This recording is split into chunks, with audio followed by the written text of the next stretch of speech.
So, good day everyone, greetings. And, we've come together to do this meditation.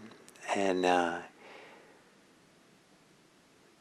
the obvious thing is that the act of coming down to meditate, sit down here, to be here to meditate together, is an action. And meditation itself is a kind of action, or in the traditional Buddhist language, it's karma, which literally means action. And many people associate meditation with being rather than doing, but the movement to let go, to allow oneself to be, that is also an action. There's something we're doing, we let go so we can be. And and the Buddha tended to define people, if he defined people or describe people, by what they do, not by how they are, in a sense of how they're born, especially in ancient India, that born into a particular caste was not interesting for the Buddha, but how people acted and behaved. Did they behave ethically or not? And this is all leading up to the idea that in meditation, sometimes people focus a lot on their experience, and maybe they're not having a good experience, and so they're trying to have a better experience, or let go of something that seems, not good, and fix it or something, and or try to do something that creates a great experience. And so they measure themselves by how they are. And another whole approach is to let be, in a certain sense, how you are, and focus a little bit more on what you do, the actions. So in meditation, there are two actions related to concentration that are important. There's the action of beginning again. The action of the mind wanders off, and we place it back, in this case on the breathing. And we connect again with the breathing. And the second action is the action of hanging in there with the breath. Once we've landed on the breathing, to continue on the breathing. And that's a little bit of an action to do so. And some people don't engage that way, and so they're able to connect to the breathing, but they quickly wander off again because there isn't that second action. Okay, now stay there, linger there, hang out there, get to know it better, feel and explore the breathing, really stay present. And so that's one whole thing. But the other thing that's what I want to stress today is that the orientation around action is to do it in a way that's nourishing, to do it in a way that's enjoyable, that's wholesome, that nourishes us, has a good influence on us, so that it's not just the action to do something quickly and get it done with, but to do something with an action that has a nice influence, so it's nourishing, it's wholesome for our system. So the very way in which the mind wanders off in thought, the way we come back from that, the way we recognize that, come back, reconnect to the breathing, that's an action that we try to do it in a way that's wholesome, that's nourishing, that's pleasant, that has a good influence on us. So we wouldn't jerk the mind back, we wouldn't attack the breath again, bear down, we wouldn't be ambitious with greed and for some kind of meditation states. We're not expecting something, demanding something. It's more like almost like a Tai Chi movement, that the movement itself is satisfying. The movement itself is meaningful, that we come back and we just enjoy the coming back because it's nourishing and wholesome. And like we come back with care, with love, with and then the second action of sustaining the attention over time, hanging in there, not bearing down, not keeping the mind in check, not reining the mind in, all these forceful things. But how can we uh, uh, stay in a nourishing, supportive, wholesome way, a caring way? And this art and this exploration of how to have the actions we do in meditation, the mental actions, be nourishing, be satisfying, be enjoyable, gladdening for us, is part of this art. And so learning, exploring, thinking about this as we meditate, so that we are not so goal-oriented with the action, but rather maybe like Tai Chi or beautiful Qigong practice, or dance practice, where just doing the movement is so satisfying and meaningful. That's the important thing, not where it gets us. And so the movement of landing and staying on the breath, the movement of staying there and sustaining it, that's what supports a nourishing samadhi, nourishing concentration. So to assume your meditation posture and prepare yourself for the meditation a bit. To consider how you can be here in a wholesome way. How you can be here so that you enter into the activity of meditation with a sense of beauty or nourishment or wholesomeness. Not in a hurry, not resisting anything.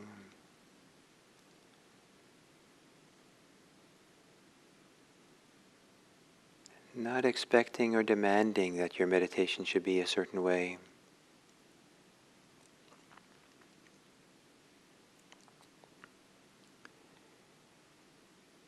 And then beginning right away to see if you can land on your breathing, connect to your breathing in a nourishing way, in a nice way, wholesome way. So the very way in which you take in the breathing and aware of it has some maybe spaciousness, care, love, tenderness, some way of being as you would be with a good friend you care for, and the way you would tend your garden when you're in love with your garden.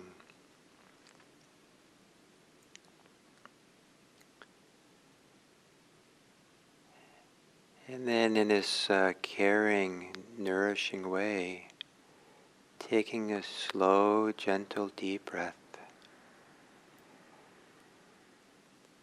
allowing yourself to take in and feel the goodness of a deeper breath and the goodness of allowing that to happen.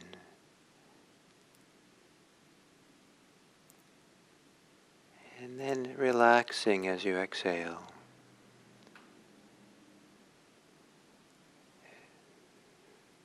Relaxing your whole body.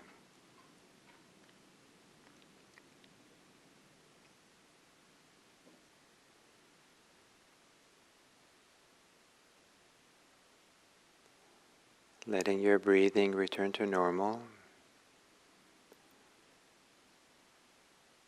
And can you adjust a little bit your state of mind, your state of your heart? Just a little, if that's all that's possible. So you have a nice attitude, a good attitude, a wholesome, as if you're getting ready to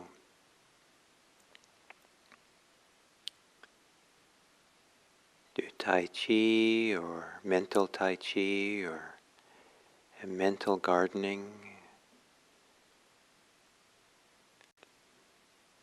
a mental caring for something that you love. perhaps by relaxing the thinking mind, softening the energy of thinking, relaxing the muscles that are connected to thinking, the pressure, the tension, to be here.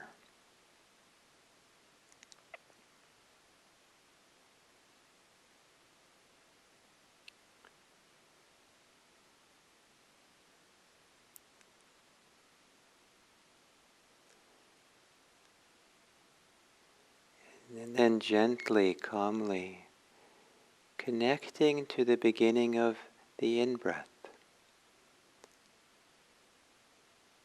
receiving the beginning of the in-breath,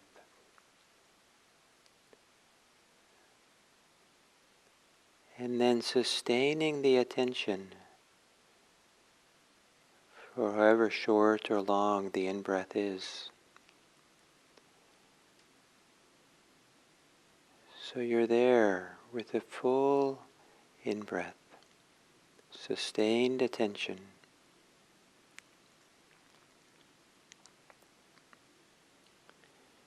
Connecting with the beginning of the out-breath.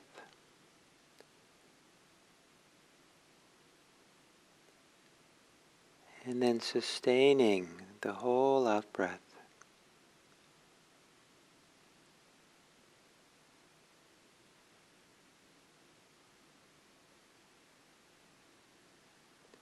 And these two movements of connecting, receiving,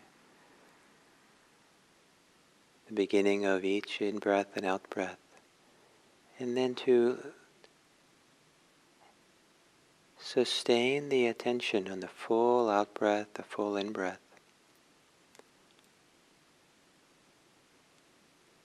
Can you do that in a wholesome way, nourishing way? It is an action. Can you make it an action which is free of greed or hatred or delusion, confusion, free of wanting it to be different, pushing something away, aversion, a simplicity of maybe generosity, love and care, in the attention to the breathing. And to support the sustained attention through the exhale especially, you might count the exhales. A gentle, careful count of 1 that maybe gets stretched out the whole length of the exhale. 1.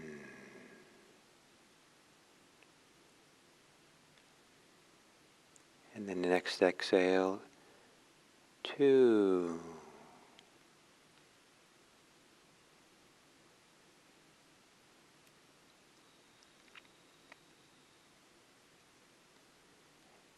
If you lose count, start over again.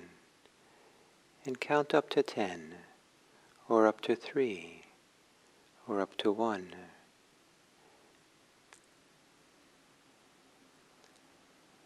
Exploring the wholesomeness and nourishment of attending to the breathing.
So then as we come to the end of this sitting,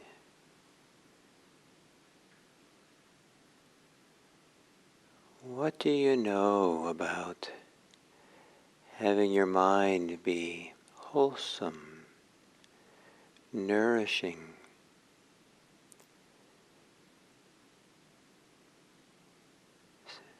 a mind which feels satisfied? And if the mind is not that way, can you remember that the mind is a collection of mental activities? It's not a thing. What can you adjust mentally? Your way you think, what you're oriented towards, what you're expecting, hoping for. So that how you are mentally or heartfully feels as if it has a good influence on you.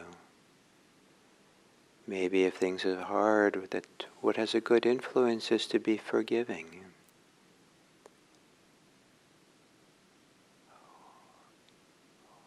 Or to be friendly.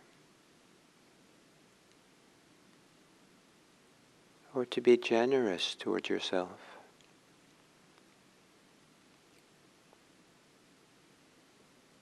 To have compassion for the challenges.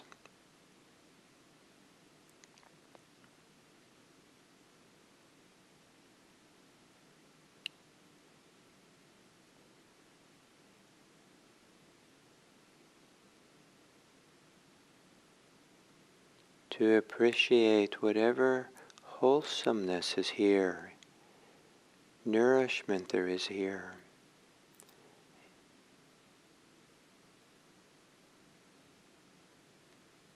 And let that be a reference point. Stay close to that, or either feeling it or imagining it. And then again, imagine that you're with someone who is challenging for you. But you don't have to speak or do anything, you're just sitting in the same room together.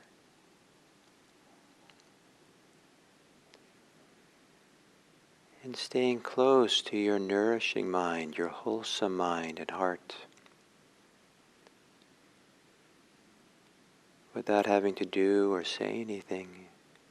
What happens if you take in the other person, the challenging person? If you think about them, is there some way that then there's a chance for your care, your friendliness, your tenderness to be touched by that other person?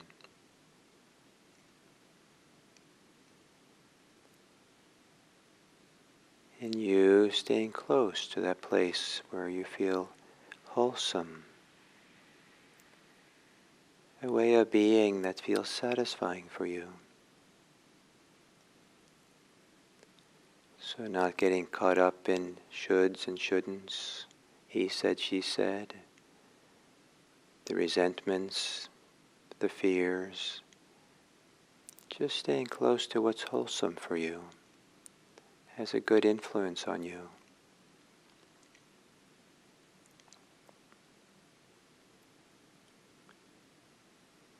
And then imagine that you do so for the whole world, that you include the whole world in your wholesome heart, your wholesome mind, your wholesome awareness.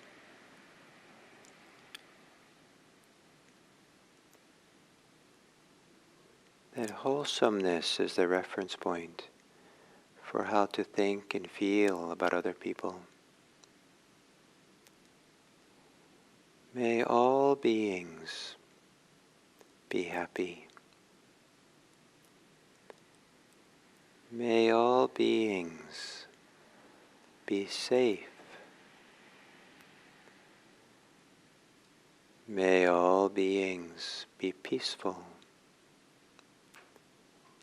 And may all beings everywhere be free.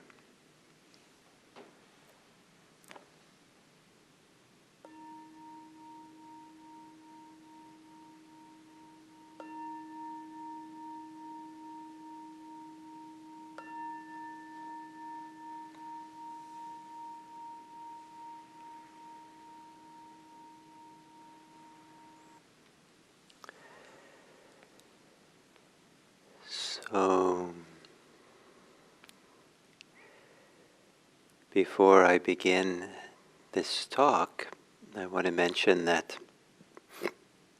the way I calculate, and next Monday, it'll be 1 year anniversary of having done these early morning in California, these daily sittings, weekday sittings, meditations and teachings.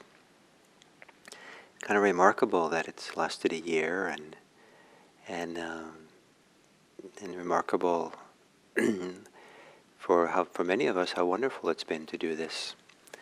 So I thought that next Monday we could do a community meeting to acknowledge, celebrate this 1 year mark. And we haven't done it for a long time, and my own personal life has meant that it's been hard to add more things like that, but I can do it next Monday. And so we can, so what it'll be is there'll be a Zoom meeting. So after we finish here at about 7:45, you'll be given access to a Zoom link, and then we'll switch over to the Zoom and be able to meet and hang out and talk, and maybe break into little groups, and so you can chat a little bit with this YouTube community, and maybe meet some of the people whose names appear on the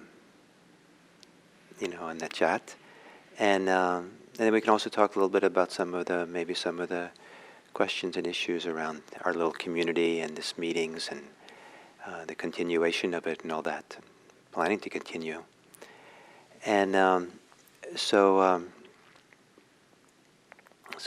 next Monday, the 15th. So one of the foundational cornerstone teachings of the Buddha is that it intimately connects to both meditation and living a daily life is the idea of wholesome and unwholesome. Sometimes it's translated as skillful and unskillful. More informally, I like to translate it as helpful and unhelpful. That there is a way of and it has to do with the actions, what we do, and some of those actions don't really, maybe in English we don't think of them as actions, but more like states, wholesome states. But they still have a kind of little bit, they're an activity of the mind in the background somehow. And so these are states of mind, actions of the mind, activities of the mind, ways of being that feel like as if they're nourishing. And that word nourishing is a word that the Buddha used, that different things, different mental states and mental activities operated as food or as nourishment for ourselves. So it isn't just simply generosity is generosity. Generosity is a wholesome state, healthy state that is nourishing, that has a good influence on us. So loving kindness is that. Mindfulness is considered a wholesome state that is nourishing and has a good influence on us. Tranquility is a wholesome state, wholesome way of being that is as a nourishing. It nourishes us, nourishes more tranquility, and so this idea of both of nourishment, wholesomeness, comes into play now in the third tetrat of the 16 steps of Anapanasati in a number of ways. The 10th step is gladdening the mind. And this gladdening the mind, some people translate it as satisfying the mind or enjoying the mind. And this comes with the ability to feel the goodness, the delight, the enjoyment, not just of pleasure, but of this nourishment, this wholesomeness that can happen. And this comes with, as we no longer fixate or focus on the details of our inner life, but begin looking at the big picture. And that's what experiencing the mind as a whole. We're not preoccupied with the past, preoccupied with the future, our desires, focusing on particular emotions that we have that are really troublesome for us. All reasonable things to do at times, but as we go deeper and deeper into meditation, we're relaxing and letting go and not fixating on things, that there's a softening and a deepening and an opening that begins happening, that we become aware of the quality of our inner life.